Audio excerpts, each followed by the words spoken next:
Would you have made these flights cheap anyway? No, so this does help us add a lot more capacity than we were planning.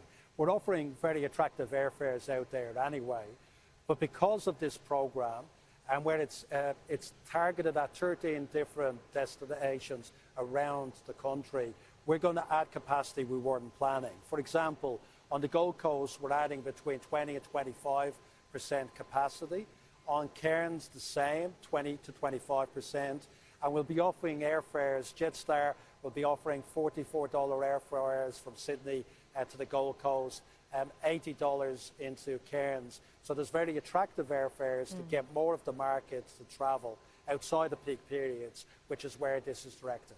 There are a few blind spots here. Many complain business is in major capital cities right around Australia that they're not getting the tourists either.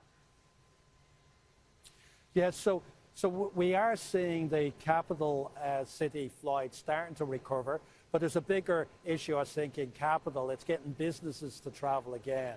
And what we've been seeing is that the business traffic is back to 50% of where it was pre-COVID, the corporate market. The leisure market is at 90% for the major capitals, and markets like the SME market is back at 70%.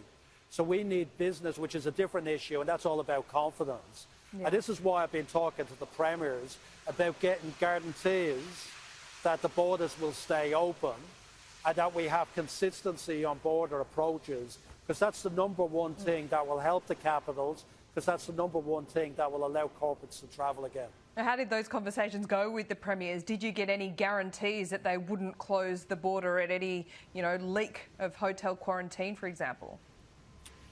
So they're all saying the same thing, that when we get through phase 1A and 1B, which means that the hotel quarantine workers and the families are vaccinated, the risk is extremely low, and I think we should be in a position where they don't close. They're still working through that through National Cabinet. We hope we'll get some agreement on that, because we're going to have an extremely low risk, and that should be the message given to the population.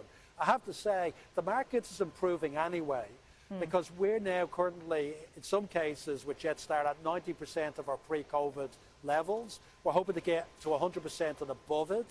And with Qantas, we're expected to get back to 80% in the next quarter. So we even erode those guarantees. And because of the flexibility we're giving customers, people are travelling again. People can change their airfares without any cost if they need to. And that's allowing people to get some confidence to get there. Border certainly allows us to get back to 100% earlier, and that's why we're after it. Are you a bit frustrated that the vaccine rollout hasn't come quicker? So we understand the reasons why the vaccine rollout is coming the way it is, and I think that's appropriate. What we're hoping is that we will see it completely rolled out to the adult population by the end of October, so we can open up our international borders again. And the government have today given us a support package to help the 7,500 Qantas International and Jetstar International employees that will need help to get through till the end of October. And that was the number one thing we were asking for, to help our people. All these programs are there primarily to help our people, get more of our domestic crew back flying, get our international crew through the hump before we can get the international borders opened. And these packages today really deliver on that. You're certainly an optimist, Alan Joyce. I mean, we've only got 100,000 people so far vaccinated in Australia. The promise was 4 million by the end of March. You really think we can meet that October deadline? Well, Australians have achieved amazing stuff. I'm very proud of what Australia has done all the way through COVID-19. And you look at what the Americans are doing, what the British are doing, they've shown the way of leading and rolling out the vaccination. And they're way ahead. Some cases had a smaller start. In the US, it didn't get off to a good start. But look, they're going to have the entire population vaccinated by the end of May. The Brits have got an amazing amount vaccinated. So there's plenty of benchmarks to show that you can catch up, you can get there. And I'm optimistic that the Aussies always come to the forefront when it's needed. We're one of the most competitive nations in the world, and getting ahead of the Brits and the Americans, I'm sure will be something that we'll all want to happen. Okay, a bit of old-fashioned competition might get us there. Now, what's at stake if we don't? How many jobs at Qantas will be lost if we don't get this vaccine rollout done by October? So we're still confident where we are with domestically, and this package does help us keep the people that we think we need for international. I'm sorry about the noise behind. We're not operating in an airport hangar. So, but it does allow us to keep the 7,500 people that are needed for international. We've already made 8,500 people redundant. These programs do protect jobs. They do get more people back to work.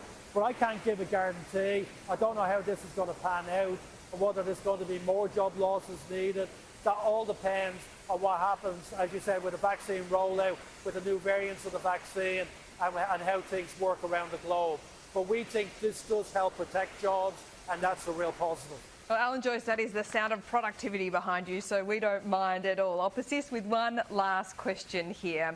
Are you concerned that Australia has in many ways become a victim of our own success? We are focused on these days of zero cases. That isn't realistic going forward. What does that do to future confidence, but also, importantly, that international student market as well as tourists? Yeah, we do have an issue with the conservative nature and the minimum risk-taking that's there. You know, if we applied that to everything else, we would not have cars on the road because people die. We would have, and people go to hospital. So you can't have zero risk for life. As you get out of bed every day, you're taking a risk. When we fly aircraft, we're taking a risk. But you put mitigations in place, you put strategies in place to minimise that. And the big elephant in the room about international is when we get to October, when we have the adult population fully vaccinated, we have to be in a position when we open up that the virus is going to be spreading, but we're not going to have the deaths, we're not going to have the hospitalisations that we would have had if that hadn't have happened. And if we don't get our heads around that, we're going to lose tourists forever, we're going to lose students forever, we're going to lose immigration, which has been a big part of the growth in the economy, and we're going to get behind from being ahead of every other economy in the world to be better than every other country at handling this. We don't want to drift behind because we're too conservative later on in the year. And I think we all know that, and it's important we get that message out there. Okay, just quickly, will you be advertising the original price and the subsidised price for these flights? Sorry, I didn't get that. Will you be advertising the original price and the subsidised price in the interest of transparency for these cheap flights? So what we've been doing with the government is we've guaranteed what the airfare is currently, which is the median airfare, and what the discount will be on those airfares. Okay. So, for example, Jetstar have committed to a $44 airfare from Sydney to Gold Coast, 57 from Melbourne to the Gold Coast, 83, I think, from Sydney to Cairns. Okay. And that's off the current published airfare. And we'll be completely transparent with the government about what was there previously, what we offered, and reconcile it back to the 800,000 airfares that were offered. Okay. So we'll be completely transparent.